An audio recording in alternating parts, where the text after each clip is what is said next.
नमस्कार, मैं हूं शम्स ताहिर खान और आप देख रहे हैं वारदात। एक मोटरसाइकिल पर दो नौजवान और एक बच्चे को ढूंढना था। किन किन रास्तों से वो गुजरे होंगे, उन रास्तों के सीसीटीवी फुटेज खंगाले। 1 लाख से ज्यादा कॉल डिटेल्स निकाले। सिर्फ एक खास दीवार की तलाश में नामालूम कितनी ही सोसाइटी के फ्लैट्स छान मारे। घोषित अपराधियों को घूरा, मुखबिरों को एक्टिव किया और तब कहीं जाकर दिल्ली के 5 साल के विहान को दिल्ली पुलिस की क्राइम ब्रांच 11 दिन बाद अपहर्ताओं के चंगुल से बाहिफाजत आजाद कराने में कामयाब रही। यही है ऑपरेशन सी रिवर।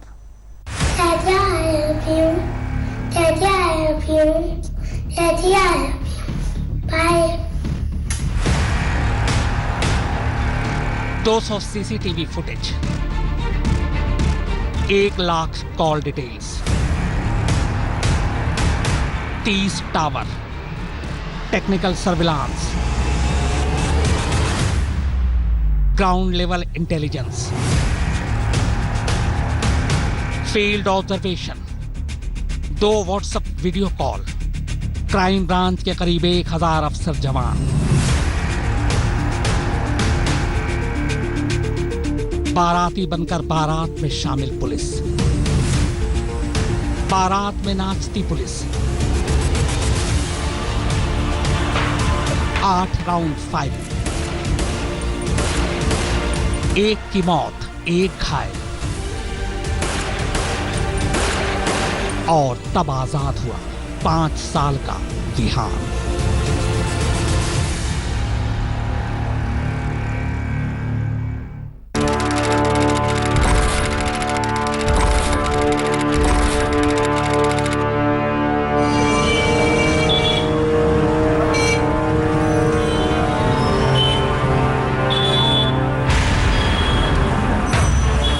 मोटरसाइकिल पर सवार 2 नौजवान एक स्कूल वैन को पिस्टल की नोक पर रोकते हैं, वैन के ड्राइवर को गोली मारते हैं और 5 साल के विहान को अगवा कर उसी मोटरसाइकिल पर लेकर फरार हो जाते हैं। एक स्कूली बच्चे की इस तरह दिन दहाड़े किडनैपिंग से पूरे इलाके में हड़कंप मच जाता है।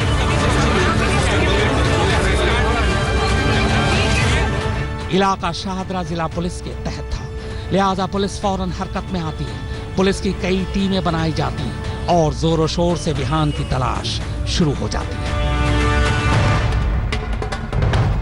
शाहदरा पुलिस पहले उस रूट को खंगालने का फैसला करती है जिससे किडनैपर्स मोटरसाइकिल पर भागे थे। इसके लिए पूरे रास्ते और उन रास्तों में पड़ने वाली दुकानों, घरों, बाजारों में लगे करीब 200 सीसीटीवी कैमरों को खंगाला जाता है। कैमरे में कैद सैकड़ों मोटरसाइकिलों को बारीकी से बार बार देखा जाता है। आखिरकार एक कैमरे में एक मोटरसाइकिल पर 2 लोग और एक बच्चा नजर आ जाते हैं। वो साहिबाबाद की तरफ जा रहे थे, यानी अब ये पता चल चुका था कि किडनैपर्स विहान को साहिबाबाद की तरफ ले गए, मगर साहिबाबाद में कहां ये नहीं पता। मोटरसाइकिल पर सवार 2 नौजवानों में से एक का चेहरा हल्का सा दिख रहा था, पर बहुत साफ नहीं था। इसके अलावा कोई दूसरी जानकारी नहीं मिल रही थी। 2 दिन बीत जाते हैं, अब तक किडनैपर्स की तरफ से कोई रैंसम कॉल भी नहीं आया था।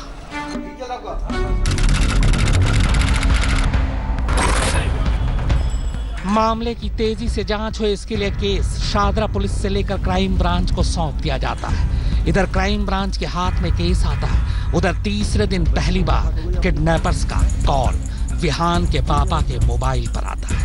आवाज लड़की की थी। अपहर्ता ने व्हाट्सएप वीडियो कॉल किया था। विहान की रिहाई के बदले उन्होंने 60 लाख की फिरौती मांगी। इसके बाद विहान के घर वालों को यकीन दिलाने के लिए वीडियो कॉल पर उसी वक्त विहान से उसके पापा की बात भी कराई। यह वीडियो उसी वक्त का और उसी बातचीत का एक हिस्सा है।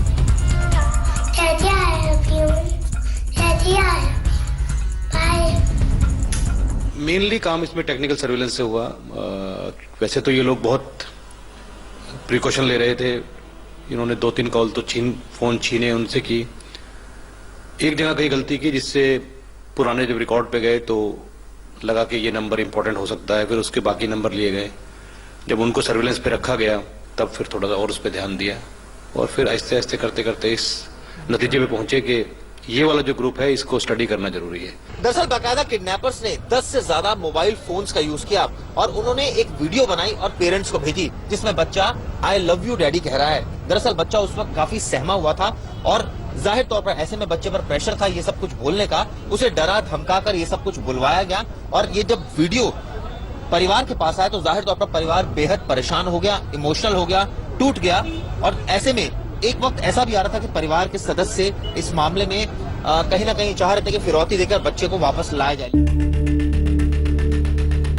अब साफ हो चुका था कि विहान सही सलामत है और फिरौती के लिए ही उसका अपहरण किया गया है। चूंकि विहान के घर वालों के सारे फोन सर्विलांस पर थे, इसीलिए पुलिस भी पूरी बातचीत सुन और देख रही थी। इस कॉल के बाद क्राइम ब्रांच अपनी जांच को 4 हिस्सों में बांट देती है। एक टीम सीसीटीवी फुटेज खंगालने में लग जाती है, दूसरी टीम के जिम्मे टेक्निकल सर्विलांस के जरिए हर संदिग्ध कॉल पर नजर रखनी थी। तीसरी टीम ग्राउंड लेवल इंटेलिजेंस यानी मुखबिरों से सूचना हासिल कर रही थी, जबकि चौथी टीम को फील्ड ऑब्जर्वेशन यानी जांच के काम पर नजर रखनी थी। और इस ऑपरेशन को नाम दिया जाता है ऑपरेशन सी रिवर। जांच हाथ में लेते ही क्राइम ब्रांच ने सबसे पहले पूरे इलाके के घोषित अपराधियों को खंगालना शुरू किया, खासकर उन अपराधियों को जिनका किडनैपिंग का पुराना इतिहास रहा है। मुखबिरों का जाल पहले से ही बिछा था, मगर कोई कामयाबी हाथ नहीं लगी। तब पुलिस को पहली बार शक हुआ कि विहान की किडनैपिंग में शायद ऐसे गिरोह का हाथ है जिसका कोई पुराना क्रिमिनल रिकॉर्ड नहीं है। ऐसे गुमनाम अपराधियों को पकड़ना सबसे मुश्किल काम होता है, पर पुलिस की कोशिश जारी थी। शाहदरा पुलिस से क्राइम ब्रांच को पहले ही पता चल चुका था कि किडनैपर्स का आखिरी रूट साहिबाबाद था। अब रैंसम कॉल के बाद साहिबाबाद के आसपास के हर टावर से जुड़े फोन कॉल को खंगालना शुरू कर दिया जाता है। करीब 1 लाख कॉल की जांच हुई। आखिर में एक नंबर संदिग्ध पाया गया। यह नंबर शाम और रात को साहिबाबाद में ही एक्टिव होता था, मगर दिन में कहीं और। अब पुलिस उस मोबाइल के मूवमेंट पर नजर रख रही थी। कुछ लोगों को जिनके मूवमेंट सस्पिशियस थे, जिनकी बातचीत सस्पिशियस थी, कुछ लोगों को ब्रैकेट किया गया। ऐसे 3 लोगों को हमने चिन्हित किया और उन पे फर्दर फिर उनका डिटेल्ड ट्रैकिंग स्टार्ट किया, उनकी मूवमेंट्स का भी, उनके फोन्स का भी और फील्ड ऑब्जर्वेशन से भी ये देखा गया कि इनका मूवमेंट जो है बहुत एक पर्टिकुलर पैटर्न है, जिसमें ये लोग ज़्यादा घर से बाहर निकलते नहीं हैं, बाहर दिखाई नहीं देते हैं, लेकिन फिर भी ये एक पर्टिकुलर पैटर्न फॉलो करते हैं और शाम के टाइम इनका मूवमेंट साहिबाबाद की तरफ होता है। इसी बीच किडनैपर फिरौती के लिए दूसरी बार भी विहान के पापा को व्हाट्सएप वीडियो कॉल करते हैं। इस बार के कॉल और पहले के कॉल में जो तस्वीरें दिखाई दे रही थी उनमें दीवार एक जैसी थी। कमरे की ये दीवार किसी फ्लैट की थी, मगर इस बार किडनैपर्स की लापरवाही की वजह से फोन काटते काटते आखिर में एक अपहर्ता की हल्की सी झलक वीडियो में दिखाई दे जाती है। अब पुलिस साहिबाबाद में ऐसे तमाम फ्लैट्स के बारे में जानकारी जुटानी शुरू कर देती है, जिसकी दीवार वीडियो में नजर आई दीवार जैसी हो। मगर लाखों घरों में से ऐसी दीवार को ढूंढना इतना आसान नहीं था। इसी बीच टेक्निकल सर्विलांस की टीम खबर देती है कि जिस संदिग्ध फोन नंबर पर वो नजरें गड़ाए हैं वो साहिबाबाद के साथ साथ विहान के घर के आसपास भी एक्टिव मिला है। ये पुलिस के लिए बड़ी खबर थी। अब सारा फोकस उसी एक फोन नंबर पर होता है। तो जब इनका मूवमेंट देखा गया कि ये गोकुलपुरी और उसके आसपास इलाके में ही घूमते हैं ज्यादातर, तब फिर इस हेड कांस्टेबल को लगाया गया, क्योंकि ये काफी टाइम वहां रहा था और इसने वहां काफी मेहनत करके हमें क्लू दिया कि सर ये लड़के हैं और इन पे ध्यान रखने की जरूरत है, इनकी एक्टिविटी भी सस्पिशियस है। सबसे इंपॉर्टेंट बात है कि घर में सो नहीं रहे थे ये लोग। जनरली आदमी घर में सोता है कि दिन भर कहीं भी रहे, तो वो बड़ा सस्पिशन था। और काफी वैल्यूएबल इनपुट इनके होलिये के बारे में, इनकी एक्टिविटीज के बारे में आया, जिसको फर्दर फिर डेवलप किया गया। इसी बीच दूसरे वीडियो कॉल में जो हल्की सी झलक किडनैपर्स की दिखाई दी थी वो सीसीटीवी कैमरे में कैद एक मोटरसाइकिल सवार के चेहरे से मेल खा जाती है, जिसे साहिबाबाद में कैमरे ने किडनैपिंग के फौरन बाद रिकॉर्ड किया था। फौरन दोनों तस्वीरें हर थाने की पुलिस को भेज दी जाती हैं। तभी गोकुलपुरी थाने में तैनात एक कांस्टेबल उस तस्वीर को पहचान लेता है। उसका नाम नितिन शर्मा था। वो गोकुलपुरी का ही रहने वाला था, मगर अपने घर से पिछले 10 दिनों से गायब था, यानी जब से विहान का अपहरण हुआ था। दिन बीतते जा रहे थे। विहान को अगवा हुए 11 दिन हो चुके थे, मगर ना तो फ्लैट मिल रहा था और ना ही नितिन का सुराग। खतरा यह भी था कि ज्यादा दिन बीतने पर कहीं अपहर्ता विहान को कोई नुकसान न पहुंचाते। पर तभी पुलिस को सबसे बड़ी खबर मिलती है। गोकुलपुरी के उसी कांस्टेबल से पता चलता है कि नितिन 5 फरवरी यानी सोमवार की रात को एक शादी में दिल्ली आ रहा है। पुलिस इस मौके को किसी भी कीमत पर गंवाना नहीं चाहती थी। जहां शादी थी वहां पुलिस की पूरी टीम एक बाराती बनकर पहले से पहुंच जाती है।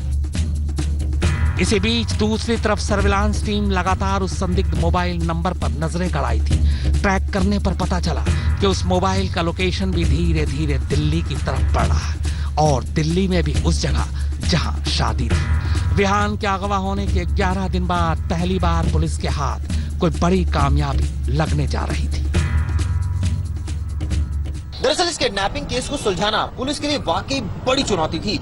दिल्ली पुलिस की क्राइम ब्रांच के 1000 से ज्यादा पुलिसकर्मी इस किडनैपिंग केस को सुलझाने में जुटे थे। सबसे पहले पुलिस को इस बारे में नितिन के बारे में क्लू मिला। दरअसल पुलिस को ये पता चला कि नितिन एक बारात में मौजूद है। वहां पुलिसकर्मी पहुंचे और बाराती बनकर मौका पाकर वहां पर नितिन को पकड़ा गया और उससे पूछताछ की गई।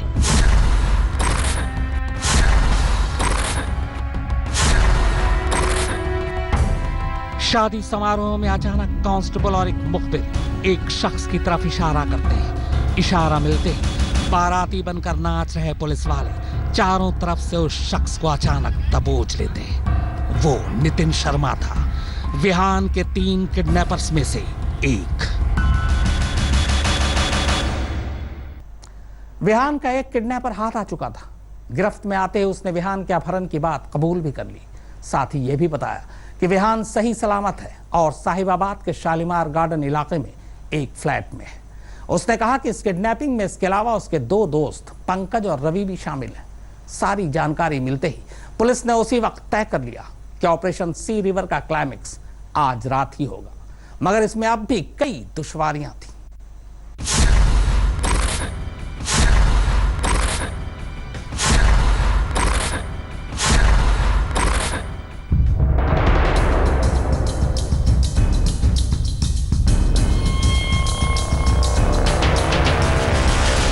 नितिन पुलिस के हाथ लग चुका था, लेकिन अगर वो ज्यादा देर तक गायब रहता तो बाकी 2 किडनैपर को शक हो सकता था और ऐसे में वो विहान को कुछ भी नुकसान पहुंचा सकते थे। लिहाजा पुलिस ने तय किया कि जो भी करना है फौरन करना है। नितिन के मुताबिक विहान को शालीमार गार्डन के एबोनी बी ब्लॉक के फ्लैट नंबर 505 में रखा गया है। 5वीं मंजिल पर मौजूद इस फ्लैट में 2 कमरे थे, एक मेन गेट के पास और दूसरा पीछे बालकनी की तरफ। बालकनी से अंदर जाना मुमकिन नहीं था, लिहाजा पुलिस ने मेन गेट से ही अंदर जाने का फैसला किया। क्राइम ब्रांच की टीम के साथ कमांडो भी थे।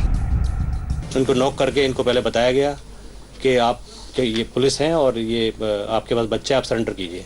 इसी दौरान अंदर से फायर हुआ, 1 फायर हुआ, फिर 2 फायर हुए और फिर अंदर से ये भी आया कि भाई हम बच्चे को हम पहुँचाएंगे, पुलिस टीम यहाँ से जाए।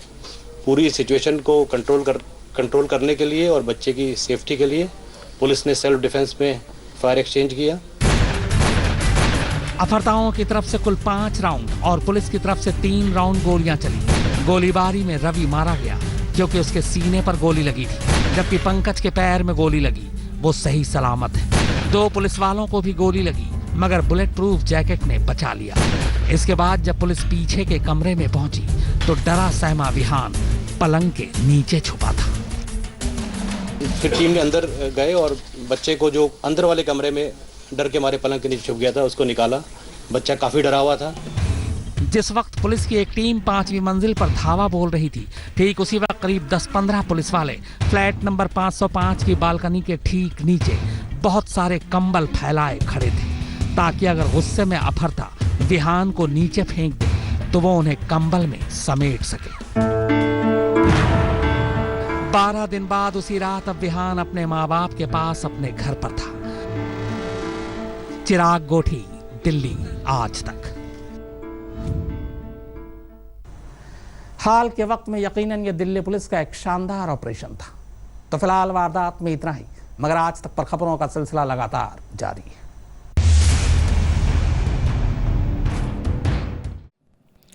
लेटेस्ट खबरों के लिए यूं ही देखते रहिए आज तक, और इस वीडियो के पसंद आने पर लाइक, शेयर एंड सब्सक्राइब करना ना भूलें।